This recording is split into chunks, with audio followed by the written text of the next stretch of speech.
తాకట్లో ఉన్న మీ బంగారాన్ని విడిపించి ఆ రోజు ఆన్లైన్ రేటుకి కొంటాం. Sharma gold company. నమస్కారం అండి, సుమన్ టీవీకి స్వాగతం. నేను గీతాంజలి. ప్రస్తుతం మనతో పాటు ఉన్నారు వైదిక ఆస్ట్రాలజర్ గోనుగుంట్ల సురేష్ బాబు గురువు గారు. వారితో మాట్లాడి ఈ మార్చి 10 నుంచి గురు అనుగ్రహం అనేది ఒక 3 నెలల పాటు ద్వాదశ రాశుల వారిపైన ఏ విధంగా ఉండబోతుందో గురువు గారి మాటలో విని తెలుసుకుందాం. గురుగారు నమస్కారం అండి. గీతాంజలి గారు నమస్కారం అండి. చాలా సంతోషం మీతో మాట్లాడడం. చాన్నాళ్ళు అయిపోయింది, ఎప్పటి నుంచో అనుకున్న సమయం రావాలి దేనికైనా. అంతేనండి. గురుగారు, మరి గురువు వక్రగతి నుంచి మళ్ళీ యథాస్థానానికి వస్తున్నారు మార్చి 10వ తారీఖు నుంచి అని విన్నాము. మరి ఈ సందర్భంగా ద్వాదశ రాశుల వారికి గురువు ఎలాంటి అనుగ్రహాన్ని అందిస్తారు? ఎందుకంటే గురువు అనగానే ఎప్పుడు అనుగ్రహించే గ్రహం అని చెబుతూ ఉంటారు కాబట్టి, మరి ఆ బృహస్పతి గురువు ఎలాంటి అనుగ్రహం అందిస్తున్నారు, ఏ ఏ రాశుల వారికి ఎలా ఉండబోతుందో తెలియజేస్తారా? ఓం గం గణపతియే నమః. స్వర్ణలక్ష్మి నమస్తే అస్తు. పరబ్రహ్మ స్వరూపిణి రాజ్యం దేహి ధనం దేహి సర్వకామాంచ దేహి మే. స్వర్ణలక్ష్మి అమ్మవారు ప్రతి ఒక్కళ్ళకి పరమానందంగా ఉండే ఒక బ్రహ్మ జ్ఞానాన్ని ఇవ్వాలి. ప్రతి ఒక్కళ్ళు తమ కళ్ళతో హోలిస్టిక్గా ప్రతిదాన్ని చూడగల ఒక సామర్థ్యం మనకి ఇవ్వాలి. అలా ఇచ్చే ఒక శక్తి స్వర్ణలక్ష్మి అమ్మవారికి ఉంటుంది. ప్రతి ఒక్కళ్ళకి రాజ్యం దేహి వాళ్ళకి ప్రతి ఒక్కళ్ళకి రాజ్యం దేహి అంటే ఏంటి, వాళ్ళకి అథారిటీ, పవర్, స్టేటస్ సింబల్ ఉండాలి. ధనం దేహి, విపరీతంగా ధనం ఉండాలి. సర్వకామాంచ సిద్ధి, ప్రతి ఒక్కళ్ళకి వాళ్ళ మనసులో ఎలాంటి కోరిక కోరుకున్నా ఇమ్మీడియట్గా తక్షణం నెరవేరాలి అని చెప్పేసి స్వర్ణలక్ష్మి అమ్మవారిని. మనకి వివేకం ఉండాలి. ఏ పని చేసినా కానీ రాంగ్ డెసిషన్స్ మనం ఏది చేసుకున్నా కానీ 10 ఏళ్ల తర్వాత 15 తర్వాత అయ్యో ఆ భూమి కొన్నాను, రాంగ్ డెసిషన్ ఇప్పుడు రియలైజ్ అవుతూ ఉంటాం. అలా రాంగ్ డెసిషన్ చేసుకోకుండా ఇంటెలిజెన్స్, బుద్ధి మనకు ఉండాలి. కాబట్టి గణపతి మనకు అది ఇవ్వాలి. ఈ 2 ఉంటే చాలు. వివేక వైరాగ్యం ఉంటే లైఫ్ అంతా హ్యాపీ అంట ఆది శంకరాచార్య చెప్తూ ఉంటారు. ఇందులో మీరు అడిగిన విధంగా గురువుని గురించి చాలా ఇంపార్టెంట్ అండి. గురువు బ్రహ్మ, గురువు విష్ణు అంటారు. అంటే మనకున్న ఎన్నో జన్మల కర్మలు మొత్తాన్ని కరిగించి ప్యూరిఫై చేసి సన్మార్గంలో పెట్టే ఒకే ఒక్క శక్తి గురువుకు ఉంటుందండి. అందుకనే ఆయనకి బ్రహ్మ విష్ణువు కంటే కూడా ఇంకా పెద్ద అని చెప్తూ ఉంటారు అనమాట.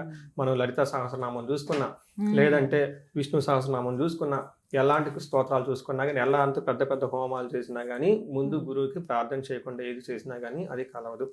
గురువుకి నమస్కారం చేయకుండా వెళ్ళినందుకు ఇంద్రుడికి ఇంద్ర పదవి పోయింది, బ్రహ్మపాతం చుట్టుకొని ఇంకా మళ్ళీ ఆయన స్వర్గం రాలేదు. ఆ తర్వాత అది ఇంకా డిఫరెంట్ స్టోరీ. వాళ్ళ వైఫ్ అదంతా మళ్ళీ గురువు దగ్గరికి వెళ్ళేసి అది పెద్ద ప్రొసీజర్ అనమాట. అంత పెద్ద శక్తి ఉంటుంది ఆ గురువుకి. చూడటానికి చాలా సింపుల్ గా లోన్ ఏదో సంధ్యావందనం చేసుకుంటా, మంత్రాలు చదువుకుంటా ఏదో లాగా ఉంటుంటారు అనమాట. బట్ వాళ్ళ చూపుకి, వాళ్ళ దృష్టికి, వాళ్ళ యొక్క ప్రెజెన్స్ కి చాలా ఇన్ఫ్లుయెన్స్ ఉంటుంది అనమాట. మనకి ఈ కాలంలో కనుక చూసుకుంటే గురువు ఎవరు అంటే అడ్మినిస్ట్రేటర్, ఈజ్ అ మంత్రి. సో మేనేజ్మెంట్ స్కిల్స్, ఎవరైనా కనుక మేనేజ్మెంట్ పదవిలో ఉన్నారు అంటే, లేకంటే రాజరిక పదవిలో ఉన్నారు అంటే, అధికారం ఉందంటే వాళ్ళ పక్కన గురువు కంపల్సరీ ఉండాలి. ఒక గురు దృష్టి, రాజు ఈ సూర్యుడు దృష్టి ఉంటే వాళ్ళు మంచి సీనియర్ లెవెల్ పొజిషన్లు అయిపోతారు. 10 మందిని నాయకత్వ లక్షణాలు ఉంటాయి అని చెప్తూ ఉంటారు. ఎప్పుడైతే గురు దృష్టి లేదో, శని దృష్టి ఉందో, వాళ్ళు రాజరికం వచ్చినా కానీ దాన్ని కాపాడుకోలేక కోల్పోతారు అని చెప్పేసి చెప్తూ ఉంటుంది. కొంతమంది పొలిటీషియన్ వాళ్ళు నా దగ్గరికి వస్తుంటారు, ఏమంటే ఇప్పుడు నాకు పదవి వస్తుందా, ఉంటుందా, పోతుందా అని అడుగుతూ ఉంటారు అనమాట. ఈ కాంబినేషన్ మనం చూసేది. సో గురువు ఈజ్ ద వెల్ ప్రొటెక్టర్ అండి. సో మనకి గురువు ఏం చేస్తారు? ఫండమెంటల్ బేసిక్ క్వశ్చన్ చూసుకుంటే ఫస్ట్ ఆయన మనకి ధనాన్ని ఇస్తారండి. చాలా మందికి తెలియదు. మనకి గురువు ద్వారానే మనకి ధనం వస్తుంది. ఎవరైనా కనుక సరిగ్గా ధనం రావట్లేదు అనుకుంటే గురువుని ఇగ్నోర్ చేస్తున్నారు. అందుకని గురు సేవ చేసుకుంటే, శుశ్రూష చేసుకుంటే నిదానంగా ధనం వస్తుంది. తర్వాత సంతానం, తర్వాత జ్ఞానం, తర్వాత ఇలా అన్ని అనమాట. వేదిక నాలెడ్జ్, భక్తి, ఆధ్యాత్మికత, ధర్మచింతన ఇవన్నీ గురువు ద్వారా వస్తూ ఉంటాయి అనమాట. అందుకని ఈ గురువు సరిగా ఉంటే అన్ని సన్మార్గంలో ఉంటుంది. లక్ష్మీదేవి కూడా గురువుని ఫాలో అవుతూ ఉంటుంది అనమాట. ఎందుకంటే ధర్మాన్ని కాపాడతాడు కాబట్టి. ఏది ధర్మం, అధర్మం అని మనకు ఎలా తెలుస్తుంది? ఎవరో ఒకరు చెప్పాలి కదా. ఆ సోర్స్ గురువు అనమాట. అందుకని చెప్పేసి లక్ష్మీదేవి వాళ్ళ అన్నగారు శుక్రాచార్యుడు కూడా గురువే ఆయన. అందుకని చెప్పేసి జ్ఞానము ఎక్కడ ఉంటుందో, ధర్మం ఎక్కడ ఉంటుందో లక్ష్మీదేవి వాళ్ళని ఫాలో అవుతుంటుంది అని చెప్తూ ఉంటారు. సో ఈ సందర్భంగా గురువు మొన్నటిదాకా రివర్స్ వెళ్ళిపోవటంతో దాని యొక్క ఇంపాక్ట్ 12 రాశులకి ఏంటి, ఇప్పుడు మరలా సన్మార్గంలో, రుజు మార్గంలో రావడంతో వాళ్ళ యొక్క ఇంపాక్ట్ ఏంటి 12 రాశులకు చూద్దాం. తప్పకుండా. గురుగారు, వృశ్చిక రాశి వారి పైన గురువు అనుగ్రహం ఎలా ఉండబోతోంది? కొన్ని వీడియోస్ చూస్తున్నాము, కొంత భయం వేస్తోంది. అమ్మో, గురువు అనుగ్రహం మా మీద లేదా, ఇలాంటివన్నీ విని కొంతమంది కామెంట్స్లో కూడా పెడుతూ ఉంటారు. ఏం చేయాలండి, అసలు ఎలా ఉంది, మాకు ఎలాంటి ప్రభావాలు చూపిస్తాడు గురువు అని అడుగుతూ ఉన్నారు. మరి ఏం చెప్తారు? ఈ రాశి వాళ్ళకి నాకు బాగా మంచి రిలేషన్షిప్ అండి. అంటే నా ఫస్ట్ క్లయింట్ ఆల్మోస్ట్ నాకు తెలిసి ఈ రాశి నుంచే వచ్చారు, ఈ సుమన్ టీవీలో. ఫస్ట్ అనురాధ నక్షత్రం, నేను ఫస్ట్ నక్షత్రాలు సిరీస్ చేస్తున్నప్పుడు సుమన్ టీవీలో ఫస్ట్ నేను స్టార్ట్ చేసిన నక్షత్రం అనురాధ నక్షత్రం. అప్పుడు వీళ్ళకి అర్ధాశ్రమ శని నడుస్తూ ఉండేది 3 years బ్యాక్, మీరు వీడియోలో చూస్తుంటే. ఆ తర్వాత అర్ధాశ్రమ శని అయిపోయింది. లాస్ట్ వీళ్ళకి అష్టమ గురువు వచ్చారు. అష్టమంలో గురువు ఉండకూడదండి. ఉండకూడదు అంటే అష్టమంలో గురువు అంటే మనకి గురువు ఇచ్చే ప్రతిదీ ఆగిపోతుంది అనమాట.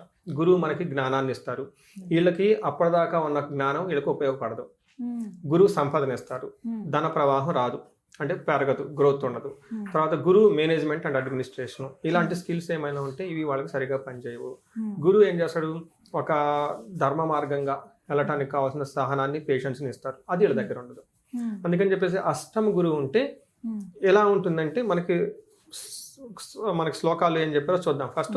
తర్వాత రియల్ టైం కేసులు నాకు ఎలాంటివి వస్తే కూడా చెప్తాను. అప్పుడు ఏమంటున్నా ఈజీగా అర్థం అవుతుంది, జనాలు తెలుసుకుంటాం, మేము కూడా మాకు రిలేట్ చేసుకోవచ్చు, కాంప్రహెండ్ చేసుకోవచ్చు. ఫస్ట్ చోర అగ్ని అంటే దొంగతనాలు జరగవచ్చు, అగ్ని ప్రమాదాలు జరగవచ్చు. నృప భీతి అంటే బాసు ద్వారా విపరీతంగా భయపడవచ్చు. గాత్ర గాంభీర్య నాశనం, ఇలా బాడీ లాంగ్వేజ్ డిగ్నిటీగా ఉండదు, ఏదో కోల్పోయామే, ఏదో చేస్తున్నామే అని ఆ ఫేస్ లో ఆ గ్లోరీ, ఒక డిగ్నిటీ అంటారు చూడండి, అది ఉండదు. ఇట్లా అది చూడంగా తెలిసిపోతుంది అనమాట. అంతేకాకుండా నిష్ఠూరం, ఈ టైంలో వాళ్ళని కదిలిస్తే ఇది సరిగా లేదు, అది సరిగా లేదు, అది లేదు, ఇది లేదు, ఏది బాగలేదు, వంకలు పెడుతూ ఉంటారా? బాగా చెప్పారు, వంకలు పెడుతూ ఉంటారు.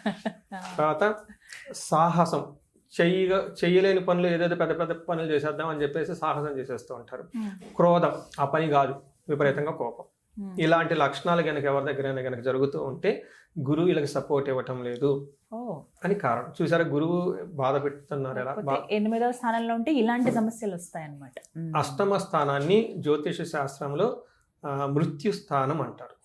ఓకే, అక్కడికి పోతున్న ఏ గ్రహం అయినా కానీ సరిగా పనిచేయదు. గురువు ఇప్పుడు వాళ్ళకి అక్కడ ఉండటంతో గురువు ఏంటి, పిల్లల విషయంలో, ధనం విషయంలో, జ్ఞానం విషయంలో, మేనేజ్మెంట్, అడ్మినిస్ట్రేషన్, బంగారం వాళ్ళు విపరీతంగా కొంటున్నారంటే గురువు ఉన్నట్లే. అవునా? గురువు సరిగా అయితే వాళ్ళు బంగారం కొనలేరు. చూడండి ఇక్కడ అదే కదా, చోరాగ్ని నృప భీతి, వీళ్ళు డబ్బులంతా పోగొట్టేసుకుంటూ ఉంటారు అనమాట. అందుకని చెప్పేసి ఎల్లో కలర్ వస్తువులు ఇవన్నీ కోల్పోతుంటారు. ఎల్లో కలర్ అంటే ఏంటి, గోల్డ్ కాబట్టి పోతూ ఉంటారు అనమాట. కొంతమంది మొహాన్ని బొట్టు కూడా పెట్టుకోలేరు, పసుపు కూడా పెట్టుకోలేరు, అంత స్ట్రాంగ్ అండి. గురువు ఉంటే అంత టైం ఉండదు, వదిలేసి వెళ్ళిపోతూ ఉంటారు. సో ఇలా వీళ్ళకి ఎక్కువ జరుగుతూ ఉంటుంది కాబట్టి. బట్ రియల్ టైం కేసులు చూసుకుంటే, ఒక రియల్ టైం కేసు నాకు పూణే నుంచి కాల్ వచ్చింది. అక్కడి నుంచి కాల్ వచ్చేసి, గురువుగారు నేను అప్పటిదాకా సాఫ్ట్వేర్లో ఉన్నాను, అనుకోకుండా ఈ సాఫ్ట్వేర్ కంపెనీ వాళ్ళు నాకు ఇంకొక గోడౌన్లో సూపర్వైజర్గా ఏదో సంథింగ్ పెట్టేశారండి. నేను చేసిన సాఫ్ట్వేర్ ఏంటండి, ఇదేంటండి, అదేమంటే అది డిప్యుటేషన్, కొత్త బ్రాంచ్ ఓపెన్ చేస్తున్నా కదా, వెళ్ళిపో చూసుకోవాలని చెప్తున్నారు. ఇది వాతావరణం చూస్తే ఇప్పుడు అలా అయ్యేటట్లేదు, నేను అసలు వెళ్ళిపోదామా ఏంటి అని కాల్ అండి. ఇలా ఉంటుంది వ్యవహారం. అప్పటిదాకా ఏసీ రూమ్లో చక్కగా కూర్చున్న వాళ్ళు ఆ గోడౌన్లోకి పోయి ఆ పని చేయటం ఏంటండి, అసలు పూర్తిగా మారిపోయింది అనమాట.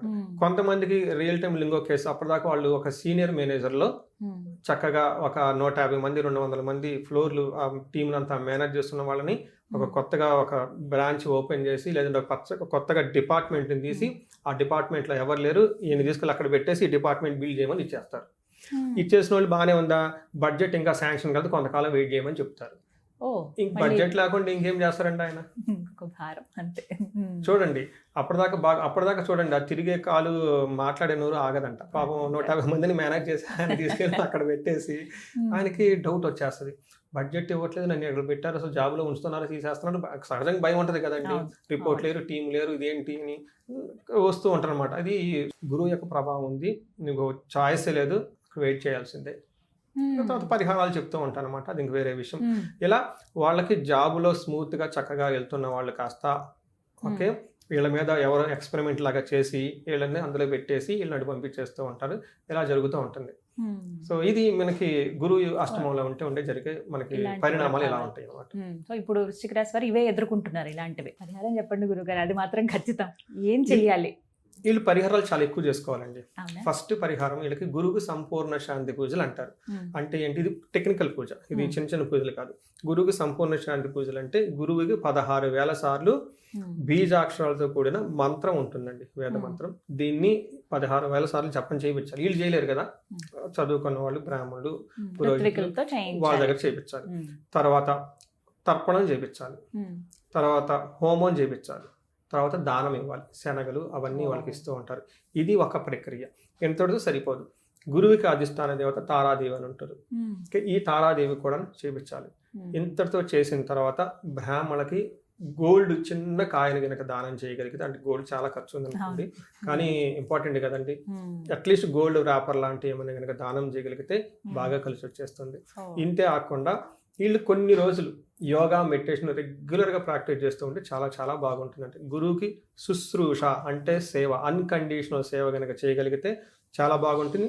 ఇంపార్టెంట్ పనులు ఏమైనా ఉంటే వాళ్ళు డెసిషన్స్ పోస్ట్ పోన్ చేసుకుంటే ఇంకా ఇంకా చాలా ద బెస్ట్ టైం ఏమంటారు, సైలెంట్గా ఉండటం అనేది ది బెస్ట్ అనమాట. అది ఇది ఏదేదో చేయకుండా, అంటే ఎప్పుడు మనం రెసిస్ట్ చేయకూడదండి, ఉన్న ఫ్లోని యాక్సెప్ట్ చేసుకుంటూ ముందుకు వెళ్ళిపోవాలన్నమాట. అలా చేస్తూ ఉంటే వీళ్ళకి చాలా వరకు ఏమంటారు ఆ యొక్క తీవ్రత తగ్గే అవకాశం ఉంటుందండి. వాళ్ళు అనుభవించక తప్పదండి, we have to pass through that stage. But ఇదేమంటే ఆ సిచ్యువేషన్ వీళ్ళు మేనేజ్ చేసే కెపాసిటీ వస్తుంది, అందులో సఫర్ అవ్వకుండా. ఎక్కువగా వీళ్ళు బాగా చేసుకోవాల్సిన అవసరం ఉందండి. ఇన్ని పరిహారాలు చేస్తుంటే కొంతలో కొంత అలా మెరుగవుతూ వస్తూ బట్ ప్రాబ్లమ్స్ ని ఫేస్ చేయగలుగుతారు. ఓన్లీ 3 months కదండి, ఇప్పుడు ఆల్రెడీ 9 months ఫేస్ చేశారు కాబట్టి ఇంకో 3 months కొంచెం పరిహారాలు చేసుకుంటే బాగుంటుంది. పడితే అనుగ్రహం ఉన్నట్టే. ధన్యవాదాలు గురుగారు. ధన్యవాదాలండి.